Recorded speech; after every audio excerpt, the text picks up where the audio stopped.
Hi everyone. നിങ്ങൾ ഓൺലൈനായിട്ട് business ചെയ്യുന്ന ഒരാളാണെന്നുണ്ടെങ്കിൽ അല്ലെങ്കിൽ ചെയ്യാൻ താല്പര്യപ്പെടുന്ന ഒരാളാണെന്നുണ്ടെങ്കിൽ നിങ്ങൾക്ക് നിങ്ങളുടെ പ്രൊഡക്ട്സ് തന്നെയാണ് നിങ്ങൾ സെല്ല് ചെയ്യുന്നതെന്നുണ്ടെങ്കിൽ നിങ്ങൾക്ക് ഉണ്ടാകുന്ന ഒരു സംശയമായിരിക്കും, ഓൺലൈനായിട്ട് സെല്ല് ചെയ്യുമ്പോൾ പ്ലാറ്റ്ഫോംസ് ത്രൂ, അതായത് ആമസോൺ, ഫ്ലിപ്കാർട്ട്, മീഷോ ഒക്കെ പോലെയുള്ള പ്ലാറ്റ്ഫോംസ് ത്രൂ സെല്ല് ചെയ്യുന്നതാണോ അല്ലെങ്കിൽ ഡയറക്റ്റായിട്ട് നിങ്ങൾ സോഷ്യൽ മീഡിയ പ്ലാറ്റ്ഫോംസ് ഒക്കെ ഉപയോഗിച്ചുകൊണ്ട് സെല്ല് ചെയ്യുന്നതാണോ നല്ലത് എന്നുള്ളത്. അപ്പോൾ ആ ഒരു കാര്യത്തിൻ്റെ ഒരു കമ്പാരിസൺ ആണ് ഈ ഒരു വീഡിയോയിൽ നമ്മൾ നൽകുന്നത്. അതായത് ഇത് രണ്ടും ചെയ്യുന്നതിനും രണ്ടിൻ്റേതായ ബെനിഫിറ്റ്സും ഉണ്ട്, രണ്ടിൻ്റേതായ നെഗറ്റീവ്സും ഉണ്ട്. അപ്പോൾ ഇത് നമുക്കൊന്ന് ചെക്ക് ചെയ്ത് നോക്കാം. ഏതാണ് ഫൈനലായിട്ട് നല്ലൊരു തീരുമാനം എന്നുള്ളത് നമുക്ക് എങ്ങനെ ഡിസൈഡ് ചെയ്യാം എന്നുള്ളതും പറയുന്നുണ്ട്. അപ്പോൾ ഇവിടെ ഡയറക്റ്റ് സെല്ലിംഗ് എന്ന് ഉദ്ദേശിക്കുന്നത് സോഷ്യൽ മീഡിയ പ്ലാറ്റ്ഫോംസ് ഉപയോഗിച്ചുകൊണ്ട് നിങ്ങൾ സെല്ല് ചെയ്യുന്നതിനെയാണ്. അതായത് ഫേസ്ബുക്ക്, ഇൻസ്റ്റഗ്രാം, വാട്സപ്പ്, യൂട്യൂബ് ഇതിലൊക്കെയുള്ള സാധ്യതകൾ ഉപയോഗിച്ചുകൊണ്ട് നമ്മുടെ പ്രൊഡക്ട്സിനെ പറ്റി ആളുകളിലേക്ക് ഒരു അവയർനെസ് ഉണ്ടാക്കി അതിനകത്ത് ഒരു താല്പര്യം ഉണ്ടാക്കി അവരെ കൊണ്ട് അത് വാങ്ങിപ്പിക്കുന്നതിനെ നമുക്ക് ഈ ഒരു ഡയറക്റ്റ് സെല്ലിംഗ് എന്ന് പറഞ്ഞിട്ടുള്ള ഓപ്ഷൻ്റെ താഴെ കൊണ്ടുവരാം. പിന്നെ ഉള്ളൊരു ഓപ്ഷനാണ് ഇ കൊമേഴ്സ് പ്ലാറ്റ്ഫോംസ് മുഖാന്തരം സെല്ല് ചെയ്യുന്നത്. ഒരു സ്വന്തമായിട്ടുള്ള ബിസിനസ് നിയന്ത്രിക്കുന്നതിൻ്റെ എല്ലാ സ്വാതന്ത്ര്യങ്ങളും നമുക്ക് ലഭിക്കുന്നത് ഡയറക്റ്റ് സെല്ലിങ്ങിൽ ചെയ്യുമ്പോഴാണ്. പക്ഷേ ആമസോൺ, ഫ്ലിപ്കാർട്ട്, മീഷോ ഒക്കെ പോലെയുള്ള പ്ലാറ്റ്ഫോംസ് മുഖാന്തരം നമ്മൾ സെല്ലിങ് ചെയ്യുമ്പോൾ എന്താ ബെനിഫിറ്റ് എന്ന് വെച്ച് കഴിഞ്ഞാൽ നമുക്ക് ലഭിക്കുന്നത് ഈ പ്ലാറ്റ്ഫോംസിൻ്റെ ബയേഴ്സിനെയാണ്, അവരിലേക്കാണ് നമ്മൾ നമ്മുടെ പ്രൊഡക്ട്സിനെ എത്തിക്കുന്നത്. അതുകൊണ്ട് തന്നെ ഇവർക്കൊക്കെ ഓൾറെഡി ഒരു സോളിഡ് ബേസ് ഉള്ളതുകൊണ്ട് തന്നെ നമുക്ക് വല്ലാതെ ഒരു എഫേർട്ട് നമ്മുടെ പ്രൊഡക്റ്റിൻ്റെ അവയർനെസ്സിൻ്റെ മുകളിലോ അല്ലെങ്കിൽ ഈ ഒരു പ്രൊഡക്റ്റിൻ്റെ അഡ്വർടൈസിങ്ങിന് വേണ്ടിയിട്ടോ നമുക്ക് വല്ലാതെ ചെയ്യേണ്ടി വരില്ല. അതിനൊരു റീസൺ എന്താണെന്ന് പറഞ്ഞു കഴിഞ്ഞാൽ ഇത്തരം പ്ലാറ്റ്ഫോംസിൽ ആമസോൺ, ഫ്ലിപ്കാർട്ട്, മീഷോ ഒക്കെ പോലെയുള്ള പ്ലാറ്റ്ഫോംസിൽ എന്തെങ്കിലും പ്രൊഡക്ട്സ് സെർച്ച് ചെയ്യുന്നവർ ആയിട്ടുള്ള ബയേഴ്സ് ഡെഫിനറ്റ്ലി നമ്മുടെ പ്രൊഡക്റ്റിൻ്റെ നെയിം, ബ്രാൻഡ് നെയിം അല്ല ഞാൻ ഉദ്ദേശിക്കുന്നത്, പ്രൊഡക്റ്റ് എന്താണോ ആ ഒരു പ്രൊഡക്റ്റിന് വേണ്ടി നടത്തുന്ന സെർച്ചസ് ഉണ്ടാവുമല്ലോ, അവരവരുടെ സെർച്ച് ബോക്സിൽ പോയി എൻ്റർ ചെയ്യുന്നതിന് മുകളിലാണ് നമുക്ക് സെയിൽസും കാര്യങ്ങളും വരുന്നത്. അപ്പോൾ അതുകൊണ്ട് തന്നെ അത് നമുക്ക് നല്ലൊരു ഓപ്പർച്യൂണിറ്റിയാണ്. അതിന് പുറമേ ആയിട്ട് നമുക്ക് അവർ സെർച്ച് ചെയ്യുന്ന സമയത്ത് നമ്മുടെ പ്രൊഡക്റ്റ് ഏറ്റവും ഫസ്റ്റിൽ നിൽക്കാൻ വേണ്ടിയിട്ട് സ്പോൺസേർഡ് ആഡ്സും ചെയ്യാവുന്നതാണ്. അപ്പോൾ ഇന്ന കീവേഡ്സിന് നമുക്ക് എന്ത് ചെയ്യാം, സെർച്ച് കീവേഡ്സിന് ആഡ്സ് റൺ ചെയ്യാം. അപ്പോൾ നമുക്ക് അവർ സെർച്ച് ചെയ്യുന്ന സമയത്ത് നമ്മുടെ പ്രൊഡക്ട്സ് മുകളിൽ തന്നെ ഡിസ്പ്ലേ ആവും, അത് കൂടുതൽ പേരിലേക്ക് എത്തുകയും ചെയ്യും. ഡയറക്റ്റ് സെല്ലിംഗ് ഇതിൻ്റെ പേര് പറയുന്ന പോലെ തന്നെ കസ്റ്റമറും അതുപോലെ സെല്ലറും തമ്മിലുള്ള ഒരു കമ്മ്യൂണിക്കേഷൻ്റെ മുകളിലാണ് ഓർഡേഴ്സ് പ്ലേസ് ആവുന്നത്. അതുകൊണ്ട് തന്നെ ഇടനിലക്കാരൊന്നും ഇല്ലാത്തതുകൊണ്ട് തന്നെ നമുക്ക് ആർക്കും കമ്മീഷനോ അല്ലെങ്കിൽ അവരുടെ ചാർജസോ ഒന്നും ബെയർ ചെയ്യേണ്ട കാര്യമില്ല. നമുക്ക് എന്ത് സെയിൽസ് നടന്നു കഴിഞ്ഞാലും ഡയറക്റ്റ് ആയിട്ട് നമ്മുടെ ബാങ്ക് അക്കൗണ്ടിലേക്ക് പേയ്മെൻറ്റ്സ് ലഭിക്കുകയാണ് ചെയ്യുന്നത് ഡയറക്റ്റ് സെല്ലിങ്ങിൽ. അതായത് നമുക്ക് ഒരു പ്രൊഡക്റ്റിന് ഇത്ര പ്രൈസാണെന്ന് നമ്മൾ പറയുന്നു, അതിൻ്റെ ഡെലിവറി ചാർജസ് ഉണ്ടെന്നുണ്ടെങ്കിൽ ഡെലിവറി ചാർജസ് എക്സ്ട്രാ നമ്മൾ പറയും. ഇല്ല, ഈ ഒരു പ്രൊഡക്റ്റിൻ്റെ പ്രൈസിൽ ഡെലിവറിയും ഇൻക്ലൂഡഡ് ആണെന്നുണ്ടെങ്കിൽ ഫ്രീ ഡെലിവറി ആയിട്ട് നമ്മൾ നമ്മുടെ പ്രൊഡക്ട്സ് അവർക്ക് അയച്ചു കൊടുക്കും. അപ്പോൾ ഇതിൻ്റെ മുകളിൽ നമുക്ക് യാതൊരു രീതിയിലുള്ള കമ്മീഷനോ വേറെ ചാർജസോ ഒന്നും പോകാനില്ല. അതുകൊണ്ട് തന്നെ ആ ഫുൾ എമൗണ്ട് എന്ന് പറയുന്നത് നമുക്ക് നമ്മുടെ കോസ്റ്റ് കഴിഞ്ഞിട്ടുള്ള ബാക്കി എമൗണ്ട് നമ്മുടെ പ്രോഫിറ്റാക്കി കൺസിഡർ ചെയ്യാൻ പറ്റുന്ന എമൗണ്ട് ആയിരിക്കും.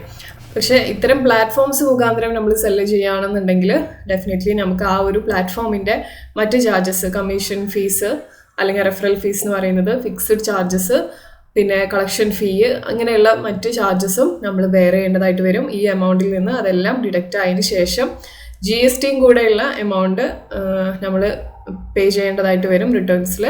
അപ്പോൾ ഇതിനെല്ലാം ശേഷമുള്ളതാണ് നമുക്ക് പ്രോഫിറ്റായിട്ട് വരുന്നത്. ഡയറക്റ്റ് സെല്ലിങ്ങിന് താഴെ തന്നെ നമുക്ക് പെടുത്താവുന്ന ഒരു കാര്യമാണ് ഇ കൊമേഴ്സ് വെബ്സൈറ്റ്. അതായത് നമ്മൾ തന്നെ നമ്മുടെ ബ്രാൻഡിന് വേണ്ടിയിട്ട് ഒരു ഇ കൊമേഴ്സ് വെബ്സൈറ്റ് ഡെവലപ്പ് ചെയ്തിട്ട് അത് മുഖാന്തരം സെല്ല് ചെയ്യുന്നത്. അപ്പോഴും നമുക്ക് നമ്മുടെ ബ്രാൻഡിൻ്റെ മുകളിലുള്ള നമ്മുടെ സ്വന്തം വെബ്സൈറ്റ് ആയതുകൊണ്ട് തന്നെ വേറെ ആർക്കും ഒരു കമ്മീഷനോ കാര്യങ്ങളോ ഒന്നും കൊടുക്കേണ്ടി വരുന്നില്ല.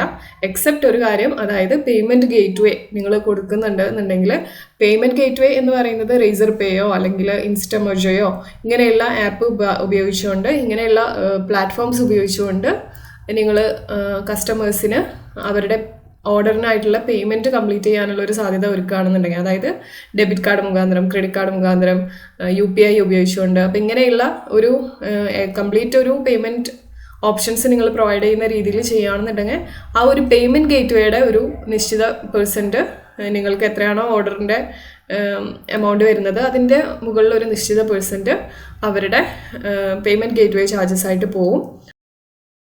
പക്ഷേ എങ്കിൽ പോലും ആ ഒരു പേയ്മെൻറ്റ് ഗേറ്റ് വേ ചാർജസ് മാത്രമേ നിങ്ങൾക്ക് പിന്നെ അഡീഷണൽ ഇവിടെ വരുന്നുള്ളൂ. GSTയുടെ എമൗണ്ടും നിങ്ങൾക്ക് ഒരുപക്ഷെ ബെയർ ചെയ്യേണ്ടതായിട്ട് വരും. പിന്നെയുള്ളൊരു വ്യത്യാസമാണ് ഡയറക്റ്റ് സെല്ലിംഗ് ചെയ്യുന്ന സമയത്ത് നിങ്ങളുടെ ഓർഡേഴ്സൊക്കെ ഡയറക്റ്റായിട്ട് നിങ്ങൾ തന്നെ ആയിരിക്കും സെൽഫ് ഷിപ്പ് ചെയ്യുന്നത്.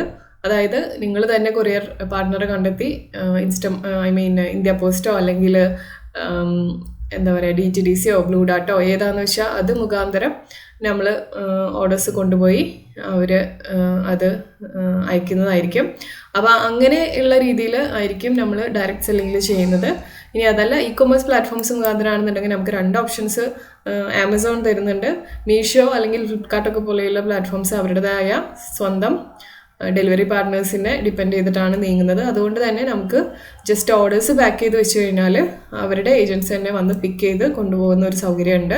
അതുകൊണ്ട് തന്നെ നമുക്ക് ഓർഡേഴ്സ് പാക്ക് ചെയ്ത് വെക്കേണ്ട, ലേബിൾ ചെയ്ത് പാക്ക് ചെയ്ത് വെക്കേണ്ട ഒരു പണി മാത്രമേ ഉള്ളൂ. അതിൻ്റെ അപ്പുറത്തേക്ക് ഉള്ള ഈ ഡെലിവറിയുടെ കാര്യങ്ങളെല്ലാം അവർ തന്നെയാണ് മാനേജ് ചെയ്യുന്നത്. നമുക്ക് ട്രാക്കിംഗ് ID അപ്ഡേറ്റ് ചെയ്യേണ്ടതോ അല്ലെങ്കിൽ അങ്ങനെയുള്ള യാതൊരു വിധത്തിലുള്ള വിഷയങ്ങളും വരുന്നില്ല.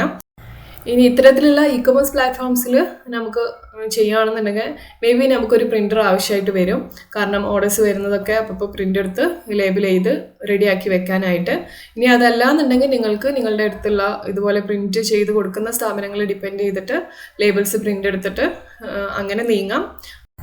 എന്നിട്ട് പിന്നീട് നന്നായി ഓർഡേഴ്സ് വരുന്ന സമയത്ത് സ്വന്തമായിട്ടുള്ള പ്രിൻ്ററും കാര്യങ്ങളൊക്കെ വാങ്ങി നമുക്ക് മുന്നോട്ട് പോകുന്ന രീതിയിലും പ്ലാൻ ചെയ്യാം. ഇനി ഡയറക്റ്റ് സെല്ലിംഗ് ചെയ്യുന്ന സമയത്ത് നമുക്ക് ഇനീഷ്യലി നമ്മൾ ബിസിനസ് സെറ്റപ്പ് ചെയ്യുന്ന സമയത്ത്, അതായത് നമുക്ക് വളരെ എളുപ്പം തന്നെ സ്റ്റാർട്ട് ചെയ്യാൻ വേണ്ടി സാധിക്കും. യാതൊരു വിധത്തിലുള്ള ഫോർമാലിറ്റീസോ കാര്യങ്ങളോ ഒന്നുമില്ല. ജസ്റ്റ് ഒരു ഫേസ്ബുക്ക് പേജോ അല്ലെങ്കിൽ ഇൻസ്റ്റഗ്രാം പേജോ യൂട്യൂബിലൊരു ചാനലോ വാട്സപ്പിൽ നമുക്ക് പൊട്ടൻഷ്യൽ കസ്റ്റമേഴ്സായിട്ട് തോന്നുന്ന ബന്ധുക്കളെയും ഫ്രണ്ട്സിനെയും ഒക്കെ ആഡ് ചെയ്ത് ഗ്രൂപ്പ് ഉണ്ടാക്കി അങ്ങനെയൊക്കെ വേണമെങ്കിൽ നമുക്ക് പ്ലാൻ ചെയ്യാം. പക്ഷേ ഇ-കൊമേഴ്സ് പ്ലാറ്റ്ഫോംസ് മുഖാന്തരം നമ്മൾ സെല്ലിംഗ് ചെയ്യുന്ന സമയത്ത് ഡെഫിനറ്റ്ലി നമുക്ക് ആ ഒരു പ്ലാറ്റ്ഫോമിൻ്റെ റൂൾസ് ആൻഡ് റെഗുലേഷൻസ് ഫോളോ ചെയ്യേണ്ടതായിട്ടുണ്ട്. GST എന്തായാലും നിർബന്ധമായിട്ട് നിങ്ങൾക്ക് എടുക്കേണ്ടതായിട്ട് വരും.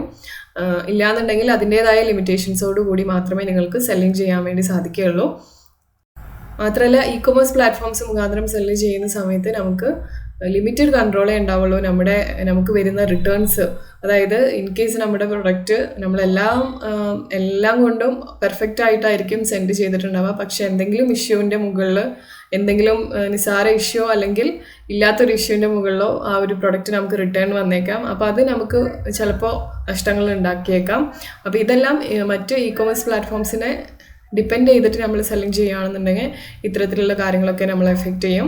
ഓർഡറിൻ്റെ റിട്ടേൺസ്, ഓർഡറിൻ്റെ ഡെലിവറി, പിന്നെ അതുപോലെ തന്നെ റിട്ടേൺസ് മാനേജ് ചെയ്യുന്ന കാര്യത്തിൽ, ഇൻവെൻട്രി മാനേജ് ചെയ്യുന്ന കാര്യത്തിലൊക്കെ നമുക്കൊരു ലിമിറ്റേഷൻസ് ഉണ്ടായിരിക്കും ഇ-കൊമേഴ്സ് പ്ലാറ്റ്ഫോംസ് മുഖാന്തരം ചെയ്യുകയാണെന്നുണ്ടെങ്കിൽ.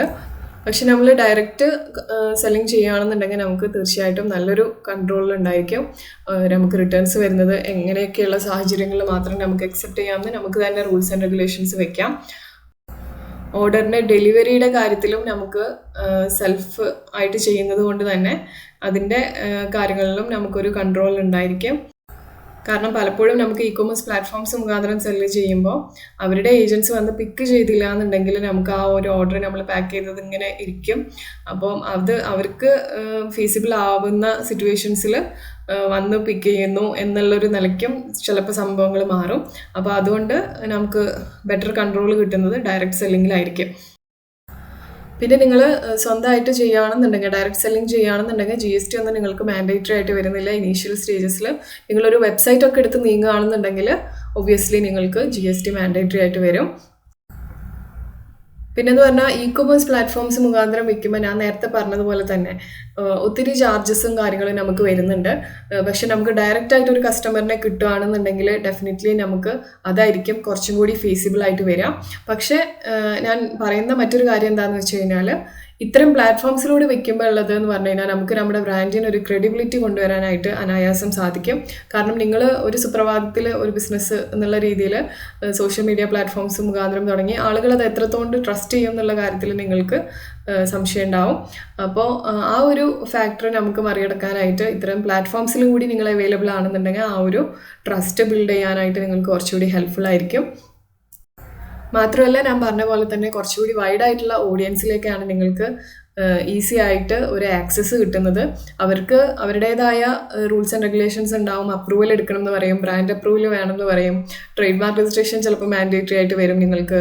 അപ്പോൾ ഇങ്ങനെയുള്ള കുറച്ച് പ്രശ്നങ്ങൾ ഉണ്ടായിരിക്കാം. പക്ഷെ എങ്കിൽ പോലും നമുക്കെല്ലാം കഴിഞ്ഞ് നമ്മളങ്ങ് ലോഞ്ച് ആയി കഴിഞ്ഞാൽ പിന്നെ നമുക്ക് നന്നായിട്ട് തന്നെ ഒരു ബേസ് ഉണ്ടാക്കിയെടുക്കാനായിട്ട് ഹെൽപ്പ് ചെയ്യുന്ന പ്ലാറ്റ്ഫോംസ് ആണ് ഇതെല്ലാം. അപ്പോൾ എൻ്റെ അഭിപ്രായത്തിൽ പറയുകയാണെന്നുണ്ടെങ്കിൽ ഇനീഷ്യലി നിങ്ങൾ സ്റ്റാർട്ട് ചെയ്യുന്ന സമയത്ത് നിങ്ങൾക്ക് ഡയറക്റ്റ് സെല്ലിംഗ് വെച്ച് തുടങ്ങാം. അതിനുശേഷം ഒരു ഗ്രിപ്പ് കിട്ടാനായിട്ട് ഇ-കൊമേഴ്സ് പ്ലാറ്റ്ഫോംസ് മുഖാന്തരം സെല്ലിംഗ് ചെയ്ത് തുടങ്ങാം. ഇത്തരം പ്ലാറ്റ്ഫോംസ് മുഖാന്തരം നിങ്ങൾക്ക് സെല്ലിംഗ് ചെയ്യാൻ താല്പര്യമുണ്ടെന്നുണ്ടെങ്കിൽ നമ്മുടെ വെബ്സൈറ്റ് വിസിറ്റ് ചെയ്യുക. ഇതിനകത്ത് BB+ കോഴ്സസ് എന്ന് പറഞ്ഞിട്ടൊരു പേജ് ഉണ്ട്. ഇതിനകത്ത് നമ്മൾ ഓഫർ ചെയ്യുന്ന എല്ലാ കോഴ്സസും നിങ്ങൾക്ക് കാണാൻ വേണ്ടി സാധിക്കും. ഇതിലെ കരിക്കുലം ടാബ് നിങ്ങൾ ചെക്ക് ചെയ്യുകയാണെന്നുണ്ടെങ്കിൽ ഏതൊക്കെ ടോപ്പിക്സ് ആണ് കവർ ചെയ്യുന്നത് എന്നുള്ളതും നിങ്ങൾക്ക് അറിയാൻ വേണ്ടി സാധിക്കും. അപ്പോൾ ഇത്രയേ ഉള്ളൂ ഇന്നത്തെ video. Thank you so much for watching. ഈ വീഡിയോ നിങ്ങൾക്ക് ഹെൽപ്ഫുൾ ആയിട്ടുണ്ടെന്നുണ്ടെങ്കിൽ താഴെ നിന്ന് കമൻറ്റ് ചെയ്ത് അറിയിക്കുക.